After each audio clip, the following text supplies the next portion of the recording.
Hi friends, இன்னைக்கு நம்ம வீடியோக்குள்ள போறதுக்கு முன்னாடி நேற்று நம்முடைய நண்பர் ஒருத்தர் கமெண்ட்ல சொல்லியிருந்தாங்க, அண்ணா நீங்க பேசுறது நல்லா இருக்கு, ஆனா ஒரு மைக் யூஸ் பண்ணலாம்ல, ஒரு ஒயர்லெஸ் மைக் வாங்கி யூஸ் பண்ணுங்க, நல்லா இருக்கும், இன்னுமே வியூஸ் அதிகமாக போகும், சப்ஸ்கிரைபர் அதிகமாக வருவாங்க, அப்படி யூஸ் பண்ணுங்க அப்படின்னு கேட்டிருந்தீங்க. அதாவது எனக்கு மட்டும் என்ன ஆசை இல்லையே, என்ன நான் இதுக்கு முன்னாடி வந்து பார்த்தீங்கன்னா ஒரு மைக் வாங்கி யூஸ் பண்ணி பார்த்தேன். ஒயர்லெஸ் மைக்கு ஒரு 500 ருபீஸ்ல ஒன்று வாங்கி யூஸ் பண்ணேன். ஆனால் அதுக்கப்புறம் யூஸ் பண்ணி அந்த வீடியோ வந்து ரொம்ப எக்கோ அடிக்க ஆரம்பிச்சிட்டு இதை விட மோசமாக இருந்துச்சு. இப்போ நான் பேசுறத விட மோசமாக இருந்துச்சு. அது என்னன்னு தெரியல. அதனால ஏன்னா நம்முடைய ஓன் வாய்ஸ்லேயே கொஞ்சம் ரகட்டா சவுண்ட் அதிகமாக இருக்கிறதுனால எனக்கு செட் ஆகல. அதனால தான் அதுக்கப்புறம் அது வேண்டாம்னு சொல்லிட்டு இப்படி ஓன் வாய்ஸ்லேயே நான் பேசிகிட்டு இருக்கேன். நல்ல மைக் எதாக இருந்தால் நீங்கள் சஜஷன் பண்ணுங்க, பார்க்கலாம், செட் பண்ணி பார்க்கலாம், சரியா? ஏன்னா அதே மாதிரி தான் சில பேர் என்ன பேக்ரவுண்ட் சரியில்லை, வீடியோ கிளாரிட்டி சரியில்லைன்னு சொல்கிறீங்க. உங்களுடைய ஆதங்கள்லாம் புரியுது. நாம் ஒன்று வச்சுக்கிட்டா வச்சா பண்ணுறோம்.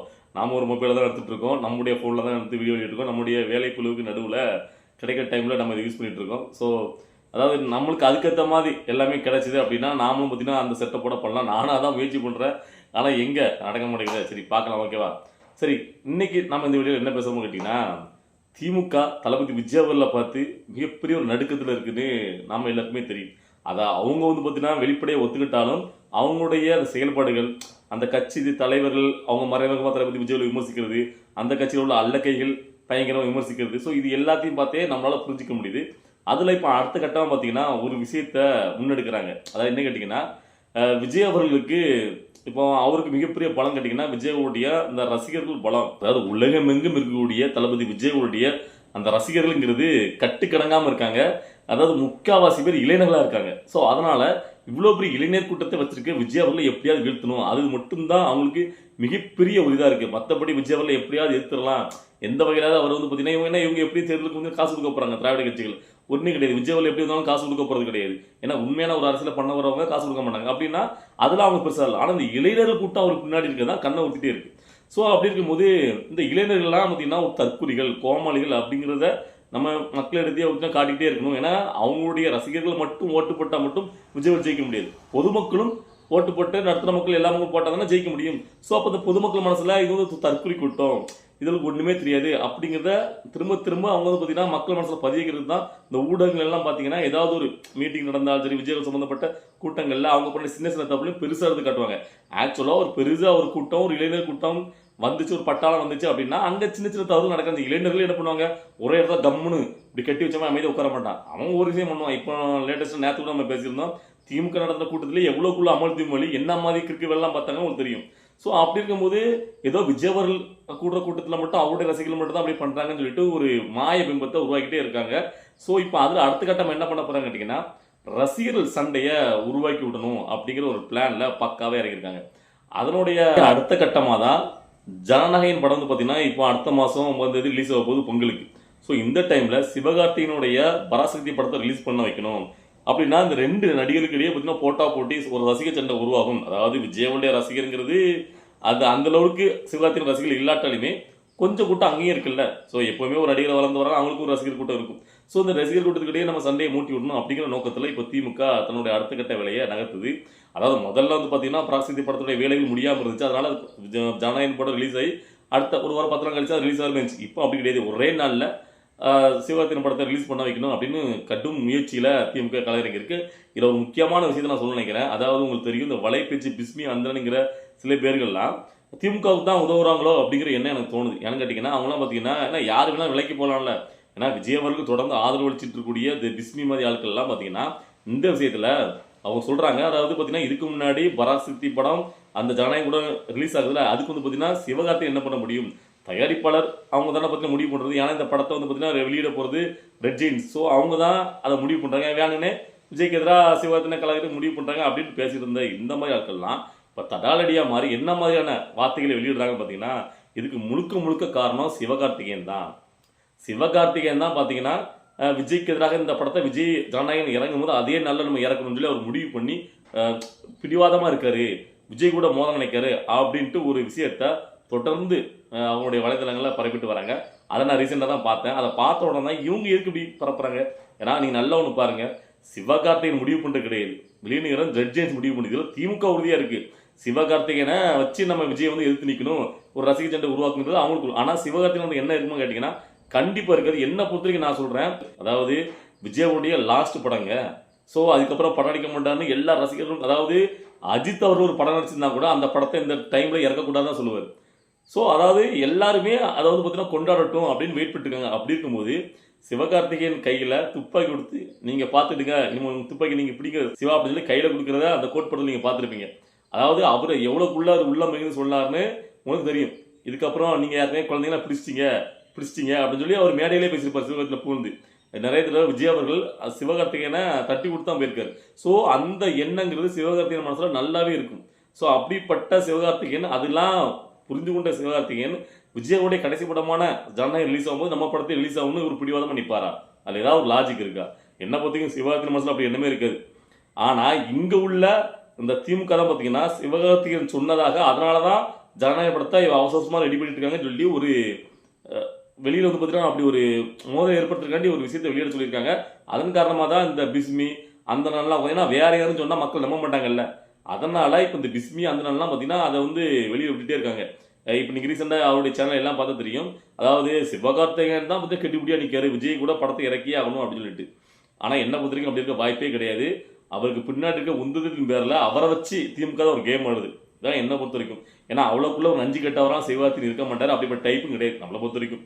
இப்போ சாதாரண நாட்களில் யார் படம் வேணா யார் கூட வேணாலும் ஓடும். இப்போ ரஜினிகாந்த் படத்து கூட விஜய் படம் அஜித் படம் ஓடும். அதே மாதிரி விஜய் அவர்கள் படம் ஏன் வில்லு படம் வரும்போது தனுஷ் படமே பார்த்தீங்கன்னா வந்து படிக்காத படம் வந்து ரிலீஸ் ஆகுதுன்னு இருந்துச்சு. ஸோ அதெல்லாம் வந்து பார்த்தீங்கன்னா யாரும் பெருசாக நினைக்க மாட்டாங்க.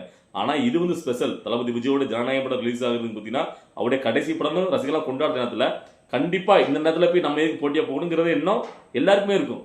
ஸோ அப்படிங்கும்போது சிவகார்த்திகேயன் அவர் கையில் துப்பாக்கி கொடுத்து அடுத்தவராக நீங்கள் வாங்கன்னு சொல்லி மறைமுக தட்டி கொடுத்து விஜயவல் படத்தை கெடுக்கணுங்கிற மாதிரி அவர் வந்து மும்பரம் காட்டுறாரு. அப்படிங்கிற மாதிரி இந்த வலைப்பேச்சு பிஸ்மிலாம் பேசுறது ஏன் அப்படின்னு தெரியல. பணத்தை வாங்கிட்டு என்ன வேணாங்கன்னா யாரையுமேங்கிறது பார்த்தீங்கன்னா ஒரு நடுநிலைமைவாதிகள் உண்மையாக பேசுறது நம்ம நினைக்கவே முடியல.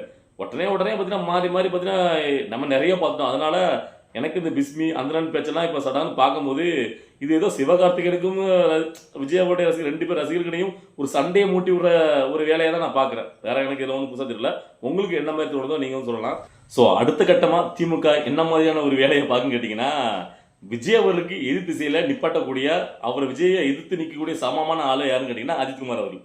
ஸோ அஜித்குமார் எப்படியாவது விஜய்க்கு எதிராக நம்ம பயன்படுத்தணும். அஜித்குமாரோடைய ரசிகர்கள் எல்லாரும் நம்மளுக்கு எல்லாம் நம்மளுக்கு வரணுங்கிறதுல கங்கணம் கட்டிட்டு விஜய் அரசு கட்சி ஆரம்பித்த நாள்லேருந்து பார்த்தீங்கன்னா தொடர்ந்து அஜித்குமார் தூக்கி பிடிச்சி அவருக்கு இந்த விருதுலாம் ஒன்றிய அரசு கொடுத்துச்சு. தொடர்ந்து அவருடைய பிறந்தநாள் வரும்போதெல்லாம் தெரியும். அதாவது திமுகவுடைய அமைச்சர்களே போயிட்டு அஜித்குமாருக்கு பிறந்தநாள் கேட்கல வெட்ட நியூஸ்லாம் நம்ம பார்த்தோம். ஸோ அப்படி தொடர்ந்து அவரை எப்படியா நம்ம போய் இழுக்கணும்னு கங்கணம் கட்டிட்டு வேலை பார்க்காங்க. ஆனால் அஜித்குமார் ஒரு எப்படிப்பட்ட ஆளு, அவர் வந்து தைரியமான நேர்மையான ஆள் இல்லை. ஸோ இப்போ கூட ரீசெண்டாக பார்த்தீங்கன்னா ஒரு பேட்டி கொடுத்துருந்தாரு.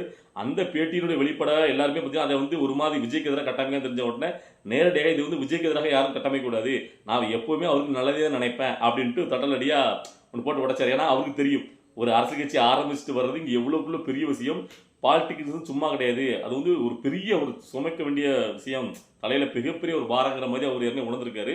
ஸோ அதனால் எந்த வகையிலும் நம்மளால் விஜய்க்கு எதிராக பார்த்தீங்கன்னா ஒரு எதிரான ஒரு மனப்பான்மை யாருக்கும் வந்துடக்கூடாதுன்ற தெளிவாக இருக்காரு அவர். ஸோ அதனால் இந்த விஷயத்தில் அவர் தெளிவாக இருக்காரு. ஸோ இப்போ திமுக என்ன பண்ணுன்னு கேட்டிங்கன்னா மலேசியாவில் தான் விஜய் அவர்களுடைய அந்த ஆடியோ லான்ச் இந்த ஜனநாயகனுக்கு இந்த மாதம் லாஸ்ட் நடக்க போகுது. ஸோ இப்போ இன்னொரு விஷயம் என்ன கேட்டிங்கன்னா கோயின்சிடென்ட்டாக அஜித் அவர்களும் மலேசியாவில் தான் கார் ரேசிங் பண்ணிட்டு இருக்காரு. ஸோ இப்போ அங்கே வந்து பார்த்தீங்கன்னா மலேசியாவில் இந்த ஆடியோ லான்ச் நடக்கும்போது அங்கே அஜித் அவர்களை இந்த ஆடியோ லான்ச்சுக்கு விஜய் அவர்கள் கூப்பிட்டு வந்துடுவாரோ அப்படிங்கிற ஒரு பீதியில் தான் இப்போ திமுக அப்படியே உதறிட்டு இருக்கு. அதாவது சும்மாவே பார்த்தீங்கன்னா தலை ரசிகன் தளபதி தொண்டன்ட்டு, ஏன்னா இந்த 2 இளைஞர்கள் இங்கே இணைஞ்சிட்டாங்க அப்படின்னா ஒன்றுமே கிடையாது, ஈஸியாக முடிச்சுட்டு போயிடுவாங்க, உங்களுக்கு தெரியும்ல. ஸோ அதனால் இவங்க 2 பேரும் இணைஞ்சிடக்கூடாது அப்படிங்கிற ஒரு பீதியில் தான் உட்காந்துட்டு இருக்கு திமுக. ஸோ அதில் தான் பார்த்தீங்கன்னா இப்போ ரீசெண்டாக ஒரு பிக்சர் ஒன்று பார்க்குறேன். அங்கே வந்து கார் ரேஸ் மலேசியாவில் அஜித்குமார் நடிச்சிருக்காருல, அங்கே சபரீசன் போயிட்டு அவர் கூட சேர்ந்து ஃபோட்டோ எடுத்து அது சோஷியல் மீடியாவில் பரவிட்டு இருக்கு. என்னன்னு கேட்டிங்கன்னா எப்படியாவது அஜித்தை வந்து திமுக சைடில் ஒரு படத்தில் நடிக்க வச்சிடணும், அதாவது எப்படியாவது அவர்கிட்ட ஒரு கால் சீட்டை வாங்கி நாட்களை கேட்டுன்னு சொல்லி ரொம்ப வந்து உந்துதல் கொடுத்துட்டு இருக்காங்களாம். ஏன்னா அப்படி இவங்க நடக்கிறதா ஒத்துக்கிட்டு ஒரு நியூஸ் வெளியிட்டு வச்சுருங்களேன். ஸோ அது வந்து இவங்களுக்கு சாதாரணமாக யூஸ் பண்ணிக்கலாம்ல. திமுக பேனரில் விஜய் அப்போ அஜித் நடிக்க போகிறாரு, அஜித் நடிக்க போகிறாருன்னு உடனே கட்டமைச்சு அவங்க வந்து பார்த்தீங்கன்னா பயங்கரமாக விஜய்க்கு எதிராக ஒரு கம்பு சுற்றலாம் அப்படிங்கிறதுல ரொம்ப ட்ரை பண்ணிட்டு இருக்காங்களாம். ஆனால் இன்னும் அஜித் அவர்கள் அதுக்கு பிடி கொடுக்கல. ஸோ நம்மளை பொறுத்த வரைக்கும் ஜனநாயகனுடைய அந்த ஆடியோ லட்சில் அஜித்குமார் கலந்துக்கிட்டாருன்னா ரொம்ப ஒரு மிகச்சிறப்பாக தான் இருக்கும், நல்லா தான் இருக்கும். ஆனால் அதுக்கு வாய்ப்பு கம்மி தான். ஏன்னா அஜித்குமார் அவருடைய அந்த ஆடியோ லஞ்ச் ஃபங்க்ஷன்லேயே கலந்துக்க மாட்டார். அப்படிங்கும்போது இதில் எப்படி, ஆனால் ஒன்று இது வந்து கடைசி படம் சொல்கிறதுனால ஒரு நண்பர் இவ்வளோ ஆண்டுகளாமல் ஒன்றா எதிர்த்து திருவங்களாம் போட்டி போட்டு நடிச்சிருந்த சமகால நண்பர்களுங்கும் போது கலந்துக்க வாய்ப்பும் இருக்கு. ஆனா வாய்ப்புங்கிறது கம்மி தான் என்ன பொறுத்தவரைக்கும். அஜித் அவர்கள் தன்னால எந்த ஒரு பாதிப்பும் வரக்கூடாது, நம்ம வந்து ஓரமா ஒதுங்கி நின்று நம்ம அமைதியா இருக்கலாம் அப்படிங்கிறது தான் முடிவுல இருப்பாரு. ஸோ ஆனாலும் திமுக ஒரு பக்கம் நடுங்குது. ஏன்னா மலேசியால அஜித் இருக்காரு, விஜய் வேற அங்க போறாருன்னு தெரிஞ்ச உடனே 2 பேரும் கூட்டணி சேர்ந்துருவாங்களா அப்படிங்கிற ஒரு பயத்துல வந்து பாத்தீங்கன்னா எப்படியாவது அஜித் அவர்களை விஜய்க்கு எதிராக நிப்பாட்டி ஆகணும், இல்ல நம்ம பேனர்ல ஒரு படத்தை நடிக்க வச்சு அவருடைய ரசிகர்களையாவது நம்ம பக்கம் இழுத்துடணும். ஏன்னா அஜித் நடிக்க ஒப்புக்கொண்டா போதுமே, திமுக அடுத்துக்கிட்ட விலையில பாத்துரும். அந்த படத்தினுடைய ப்ரொமோஷன் அது இது ஒரு பயங்கர 2-3 மாசம் இருக்கலாம், பில்டப் கொடுத்து அந்த ரசிகர் ஓட்டலாம் நமக்கு வர வைக்கலாம் அப்படிங்கிறதுல திமுக கணக்கு போட்டுருக்கு. ஆனா என்ன நடக்க போகுதுங்கிறது கடவுள் தான் வெளிச்சம். சரி, எதுவா இருந்தாலும் தளபதி விஜயவுடைய மனசுக்கு நல்லதே நடக்கும். ஸோ ஏன்னா நாளைக்கு மறுநாள் ஈரோட்டில் தரமான ஒரு வெறித்தனமான ஒரு சம்பவம் இருக்கு. தளபதி விஜய் அவர்களுடைய அந்த தேர்தல் பிரச்சாரம் யாருமே கரூர் சம்பவத்தோட அப்படியே தமிழ்நாடு நின்று போச்சு. மிகப்பெரிய அந்த சம்பவத்துக்கு அப்புறம் கிட்டத்தட்ட 82 நாட்களுக்கு அப்புறம் இப்போ பாண்டிச்சேரியில் யாருனே வந்து பார்த்தீங்கன்னா போனால் பண்ணாரு. ஸோ ஆனால் அது வந்து பார்த்தீங்கன்னா அது வந்து அடுத்த மாநிலங்கள் தான், அது வந்து வேற எதனா தமிழ்நாடு கிடையாதுல்ல. தமிழ்நாட்டில் ஈரோட்டில் கரூர் சம்பவத்துக்கு அப்புறம் இதுதான் பார்த்தீங்கன்னா ஒரு மிகப்பெரிய எதிர்பார்ப்பாக பார்க்கப்படுது. விஜய் அவர்கள் என்ன பேச போறாரு? ஏன்னா என்னை பொறுத்த வரைக்கும் தளபதி விஜய் அவர்கள் பார்த்தீங்கன்னா அந்த கரூர் சம்பவத்தில் நடந்த விஷயங்களை எதையுமே பார்த்தீங்கன்னா இது வரைக்கும் வெளியில வாய் திறக்கவே இல்லை, அது சம்மந்தம் பேசவே இல்லை. எல்லாருமே எதிர்பார்த்தாங்க. இதுக்கு முன்னாடி ஒரு உள்ளரங்கு கூட்டம் வந்து சென்னையில் வந்து நினைச்சல சிறுபெரும். ஸோ அங்கே கூட பார்த்தீங்கன்னா அவர் அதாவது கரூர் சம்பவத்தை பற்றி நான் பேசுவேன்னு எல்லாரும் நினைப்பாங்க, இப்போ நான் அதை பேசலை, இன்னொரு இடத்துல பேசணும்னு சொல்லியிருந்தாரு. ஸோ எனக்கு தெரிஞ்சு ஈரோட்டில் பேசுறதுக்கு அதிகப்படியான வாய்ப்புகள் இருக்கு. அது பேசுறதுன்னா மிகப்பெரிய ஒரு அதிர்வலையை உண்டாக்கும். இந்த இடத்துல இன்னொரு கூடுதல் சிறப்பம்சம் என்னன்னு கேட்டிங்கன்னா, செங்கோட்டையன் அதிமுக வந்து இங்கே வந்து இணைஞ்சதுல அவர் தான் யாரு நிரூபிக்க வேண்டிய கட்டாயத்தில் இருக்காரு.